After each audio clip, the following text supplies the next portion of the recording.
Bad Bunny stood in complete darkness, waiting for his cue, listening to the distant roar of more than 70,000 fans filling the stadium.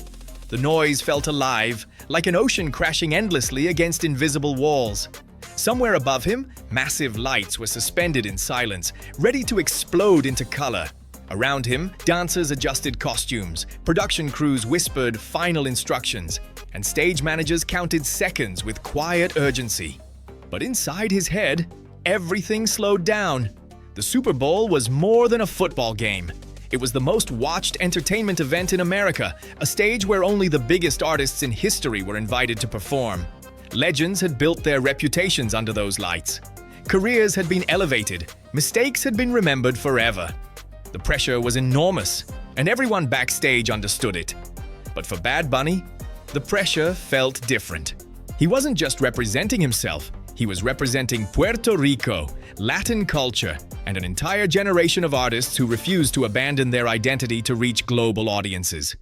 Years earlier, critics had told him that singing mostly in Spanish would limit his success. They believed international audiences demanded English. They believed global superstardom required compromise. Tonight, he planned to prove them wrong. The stadium lights suddenly shut off, plunging the arena into darkness. The crowd gasped, followed by an electric wave of anticipation. Giant screens flickered before turning black. A deep bass vibration rolled through the stadium speakers, low enough to be felt in the chest before it was heard. Smoke rose slowly from beneath the stage as red and gold lights flashed across the massive arena. Then the first rhythm dropped. It was unmistakably Latin, bold, confident, proud. The kind of beat that carried Caribbean heat and street energy simultaneously. Dancers burst onto the stage, moving with synchronized precision as lasers sliced through the smoke. The energy shifted instantly from anticipation to explosion, and then he appeared.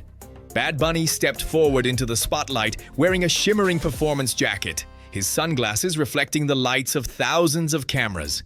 He raised the microphone and began singing, not in English, in Spanish. For a brief moment, there was hesitation in the crowd.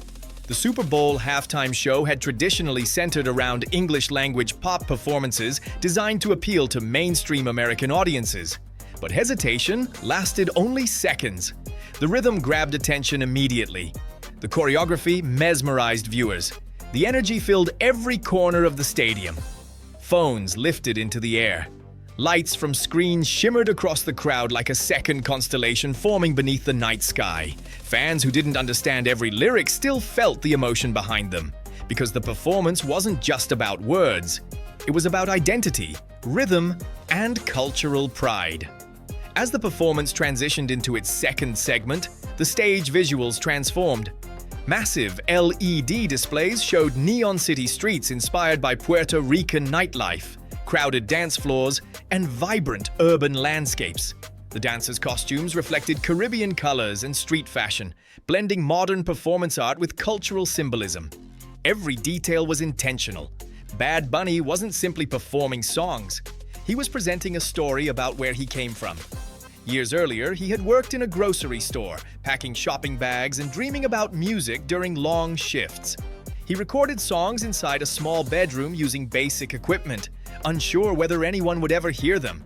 His music grew through underground internet communities, slowly building momentum until global streaming platforms carried his voice across continents. Now, that same voice echoed across one of the most powerful stages in global entertainment. The crowd's reaction intensified as he transitioned between songs seamlessly. Fireworks exploded behind the stage, casting sparks across the sky. The choreography grew more complex, with dancers forming patterns that mirrored street dance battles and carnival celebrations. The performance felt less like a concert and more like a cultural festival unfolding live in front of millions of viewers. Meanwhile, social media exploded worldwide. Within minutes, clips of the performance flooded timelines across multiple countries. Viewers debated the bold decision to perform primarily in Spanish. Some praised it as revolutionary. Others questioned whether the Super Bowl audience would fully connect with it. But whether the reaction was admiration or surprise, one fact became clear: everyone was watching. Backstage production teams monitored viewership data in real time. Streaming platforms recorded immediate spikes in Bad Bunny's music catalog as new listeners searched for his songs while the performance was still happening.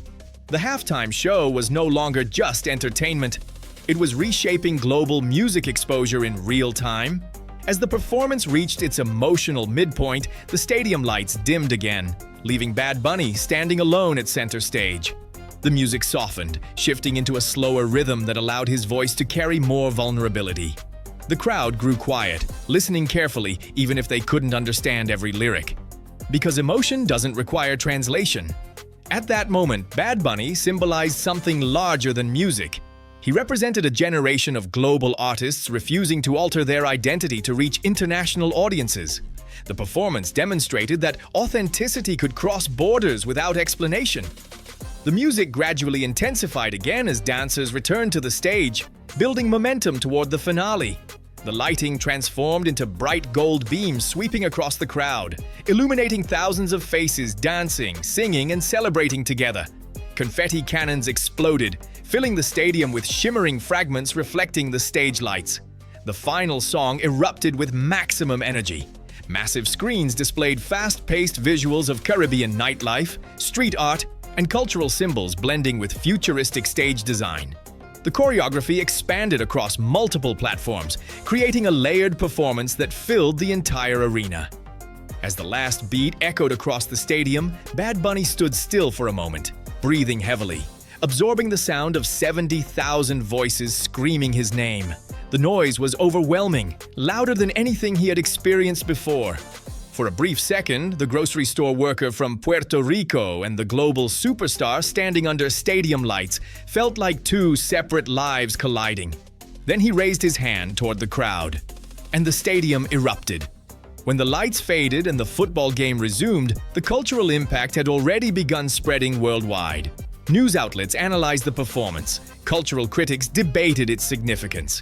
Fans replayed clips repeatedly, discussing its symbolism and energy. The halftime show had transformed into a historic moment that challenged long-standing expectations about global entertainment. Bad Bunny had demonstrated that music could dominate international stages without translation or compromise. He proved that cultural authenticity could reach audiences beyond language barriers.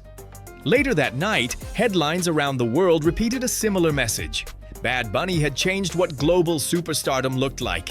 He had expanded the definition of mainstream entertainment, and he had shown that artists no longer needed to adapt to global markets. They could bring their culture directly to the world stage.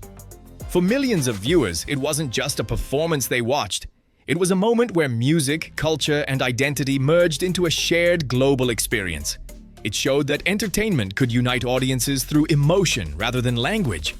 And for Bad Bunny, standing backstage after the performance, surrounded by exhausted dancers, cheering production teams, and flashing cameras, one truth became clear. The dream that started in a small bedroom recording music after grocery store shifts had evolved into something far greater than personal success. It had become a cultural movement, because that night, under the brightest lights in global entertainment, Bad Bunny didn't just perform at the Super Bowl. He redefined what the Super Bowl could represent.